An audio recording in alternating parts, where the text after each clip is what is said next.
Greetings, my name is Tamla Farron, and you're welcome here with Magic with Tamla.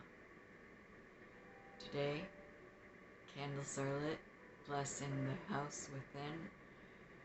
Incense permeates the coven stud with a wonderful sandalwood and myrrh mixture. We have music playing softly, and we have tea brewing up in the kitchen. Welcome. Now, I'd like to go on with a little bit about what we've been doing around here, or what I've been doing. I have been working with the gardens. Lovely, lovely kids I have been helping, and they've been really, really working for it. I appreciate everything they've done. We have different things that we are handcrafting for the store.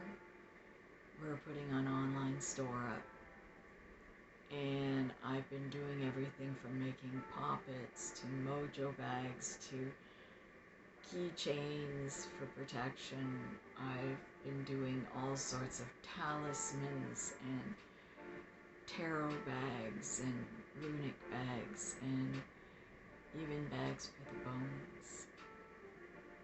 So many things going down. And hopefully within the next 2 days, 3 days tops, we'll have the store up and running. We've come up to a couple of glitches here and there that we've had to work out, but it's coming along really well. And with everything else that we're trying, I'm back to my writing, so hopefully I'll get a few things out soon. But we're even talking about bringing back our newsletter, online of course. That way it would be a little bit easier for people, especially to get it. So many things that I would like to share with you. And it's been, I know, a little while since I've been back. But we had some issues, and now I'm back full time. You got me. But I think one of the things that I'd like to discuss is the gathering of the herbs at this time of season. I mean, usually we don't have a first harvest until midsummer, right? But if you're like me and you see 3-foot high bounty that's already way past, it's time to start trimming and start hanging to dry. And that's one of the things that I love doing. I love going for walks in woods. I love going through fields, and I love growing my own. And it's like I have lemon balm and mint and chives and everything just growing like crazy right now. My holly bushes are beautiful. My dogwood is going fanatical. My rowan and apple trees are looking beautiful. My mulberry is looking amazing. I have 5-finger grass. I have all sorts of, from irises to you name it, rose bushes, everything. And there's so much bounty, and everything is getting so much water now, and it's growing crazy. So if you have this where it's so bountiful, time to start harvesting. You can at least get 2 to 3 more harvests before November. So let's try now. And it saves us so much money. I mean, realistically, if you have the ability to go and get all of these wonderful herbs, dry them yourself, grind them up with a mortar and pestle yourself, and jar them, that means you saved so much. I mean, it could be anything from chamomile to even like oregano, thyme, sage. There's so many things that you can save if you grow it yourself or if you find it wild. I mean, it's absolutely crazy. Bergamot, everything, even snapdragons, everything can be harvested. You don't have to go crazy and take everything. Just take what you need and dry them, jar them, and you've got your witchery growing. You've got everything coming to you from all sides. People who don't realize and go out and buy all these different herbs could be spending hundreds of dollars for what we can grow ourselves or gather ourselves.